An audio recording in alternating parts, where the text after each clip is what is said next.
Loida Lewis binatikos ng mga netizen matapos mabisto na siya pala ang namumuno sa likod ng rally at panggugulo nang si Pbbm ay tinakdang magsalita sa New York.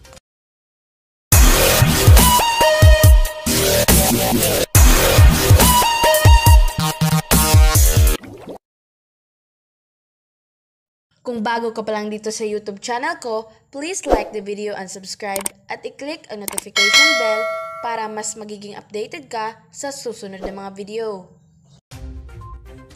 Mga Pinoy na nagrally sa New York laban kay Pbbm, inaresto ng mga gwardyang Amerikano. May ilang mga kabataan pa ang humiga at ang ilan ay sumisigaw ng never again to martial law. At ang nasa likod at namumuno nito ay si Loida Lewis. Matatandaan na si Lene Robredo ang kanyang sinusuportahan at siya'y isang tapat na dilawan, kaya ganun na lamang niya siraan si Pbbm. Hindi naman ito pinalagpas ng mga netizen. Narito ang buong detalye ating panoorin. Honored to speak before this esteemed organization that is the Asia Society. I, of course, commend your efforts in providing a platform for dialogue and action in building bridges towards a common vision, a better future for us all. A shared vision creates a commonality of interest that enables collective action.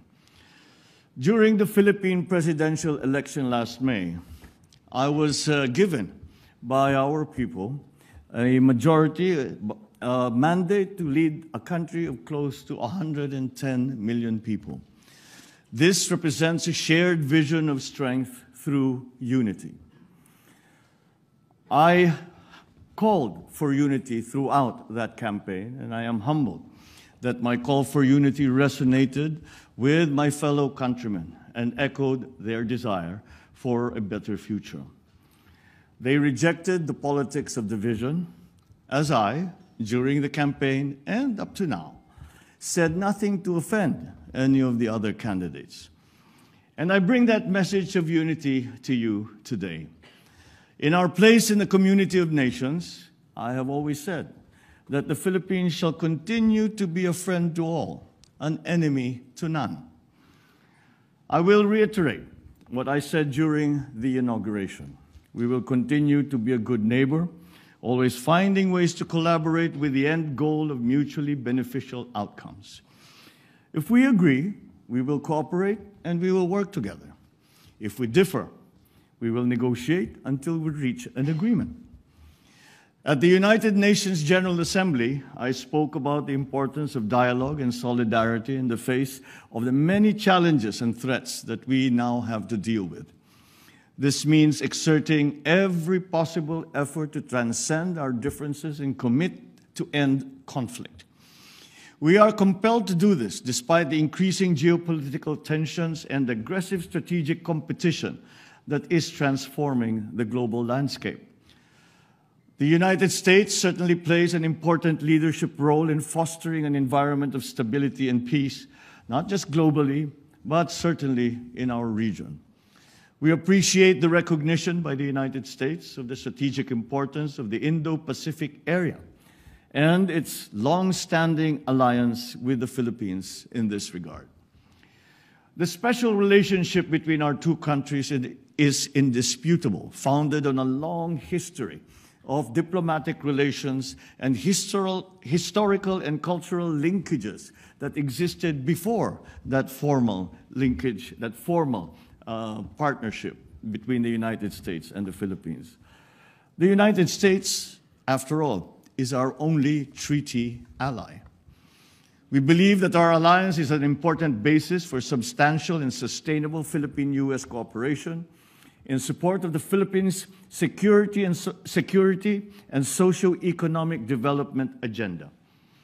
On the security front, we seek collaboration to effectively implement the framework of defense agreements while enabling the meaningful modernization of our armed forces and civilian law enforcement capabilities.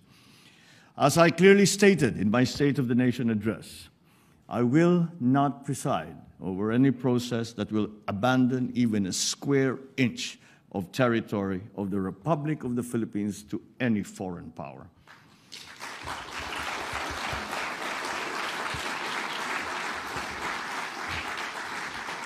We know that we can count on the United States to uphold the international law-based order, freedom of navigation and overflight, and the sustainable use and development of maritime resources.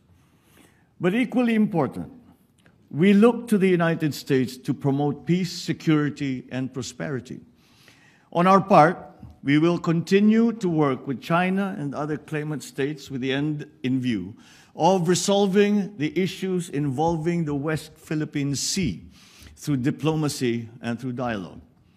The Philippines' candidature for a non-permanent seat in the UN Security Council for the term of 2027 to 2028 is premised on my country's long years of experience in building peace and forging new paths of cooperation.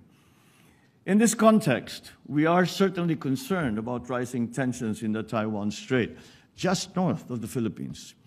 We urge all parties involved to exercise maximum restraint. Dialogue and diplomacy must prevail. We adhere to the One China policy and have consistently called for the peaceful resolution of their issues involving Taiwan.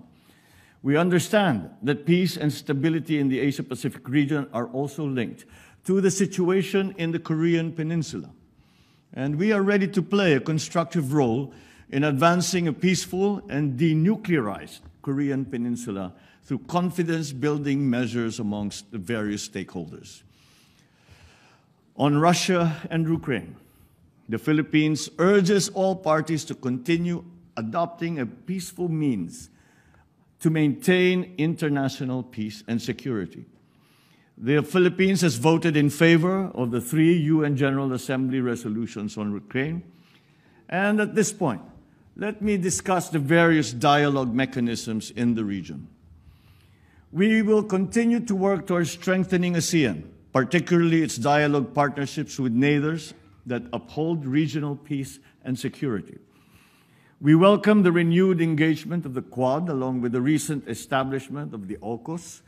These mechanisms should help prevent destabilizing actions in the region that go against international law.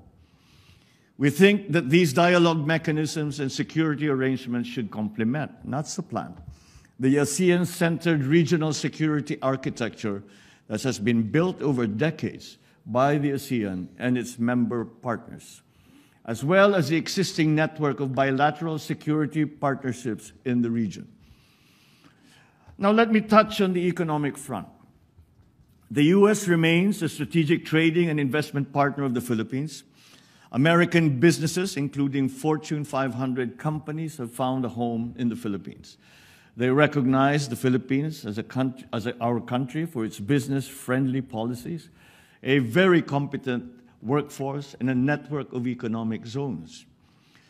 Let me point out 3 reasons why the Philippines is a viable and smart investment destination. First, our macroeconomic strength and bright prospects.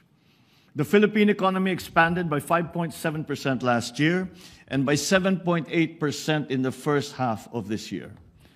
Growth was broad-based, driven not only by government spending, but also by household consumption and investments, reinforced by consumer and business confidence. Second, we have enabling policies in place.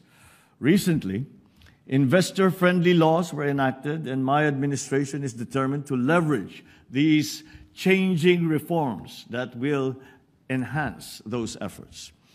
Sa video na inyong napanood kababayan, ano ang inyong reaksyon at komento ukol rito? Mag-comment lang po kayo sa comment section at huwag rin kalimutan mag-subscribe para mas magiging updated ka sa susunod na mga video. Thank you and God bless!